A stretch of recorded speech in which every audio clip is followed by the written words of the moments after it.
Hello, y'all. Hello, this your girl Pamela D getting on here real quick.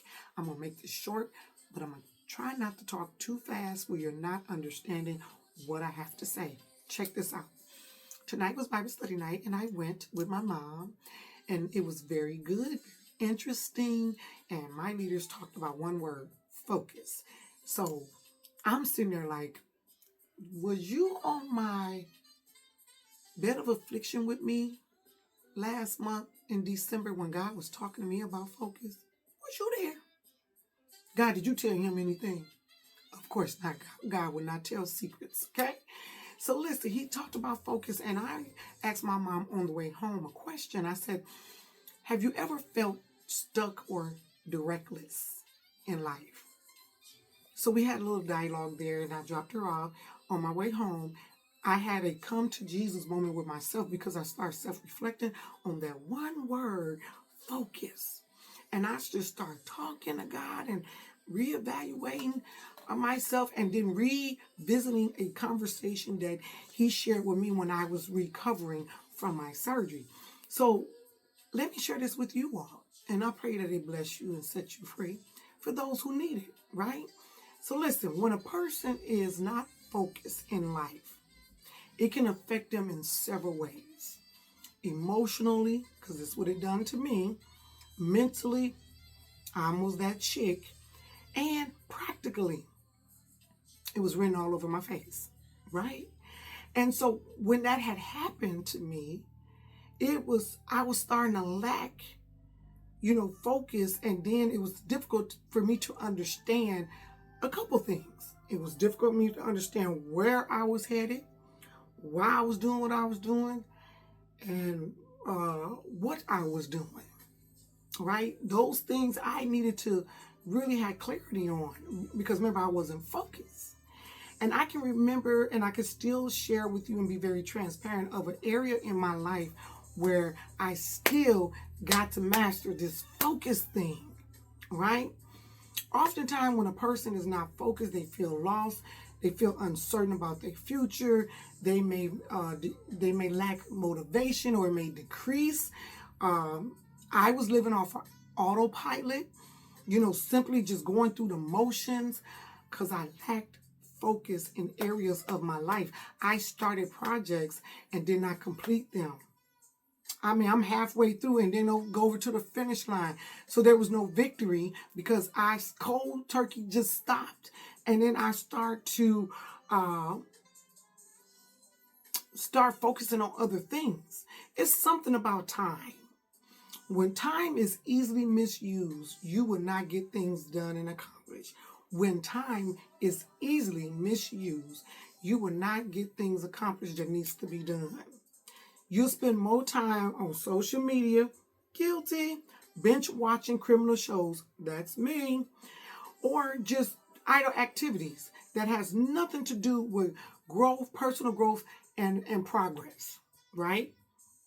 And then you start, I started projects that I did not complete. Those are 3 projects. It's still not complete, y'all. So I have to get on my grind and get this stuff done now. We're talking about not having focus. You become frustrated, low self-confidence, that increase, feeling disappointed, down myself. What else? This is a good one. Comparing my journey with somebody else. I start going crazy doing that. But I did it. I'm like, oh, is she doing this? What am I doing? She doing this. Why I'm not done doing this? Don't ever compare your journey with somebody else. Save yourself the headache. Then I started believing that I was behind of things that I needed to get done to get me to my purpose. I started thinking, am I even good enough to do what God showed me that I was going to be doing? Am I good enough? Because if I can't stay focused, how am I going to be good enough for that? The very thing you showed me that I'm going to walk into, how am I going to do that if I don't stay focused? Check this out. I saw myself going in cycles. What do you mean by that, Pam? Let me tell you. I started continue making the same choices that kept me stuck. I kept remaining stuck in the same situations, like I couldn't get out of them. I desired change, but I was unsure of how to move forward or how to jumpstart something that I had already began. How do I jumpstart this thing so I can get to the finish line? All those things impacted me. But I got some good news. When I was on my bed of recovery, I was talking to a guy. He said, look here, daughter. He always called me daughter because I am his daughter. Look here, daughter. I got some good news for you, girl. And I said, well, what is the good news, Dad? Because right now, your girl ain't really feeling none of this. He said, listen here. Not having focus does not mean you don't have purpose. I said, what you say? But you know, my arm wasn't doing this because, you know, I had the surgery. So I'm sitting there like, Lord, what you say? He said, just because you're not focused right now don't mean you don't have purpose. I showed you your purpose. You just got to get refocused and finish it so that you can have victory over this thing called procrastination, over this thing that called stagnation, right? And I said, okay. So God said here, rediscover your direction and what direction you need to go. Revisit that thing, right? He said, there are seasons of growth, season of healing, season of transition. Where are you in your season right now? We're talking about my self-reflection, okay? I had to self-reflect. He said, I have given you clarity.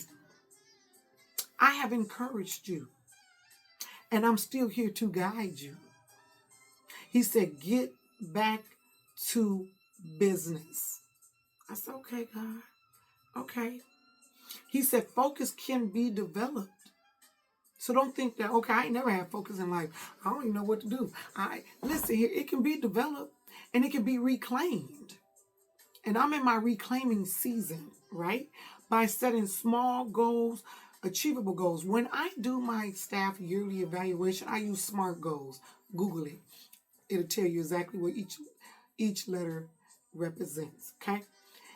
So, and then I had to practice being honest during my self-reflection. Being honest about what is really happening to me, what is going on, owning it, accountability. So I asked you this question on tonight and I'm done.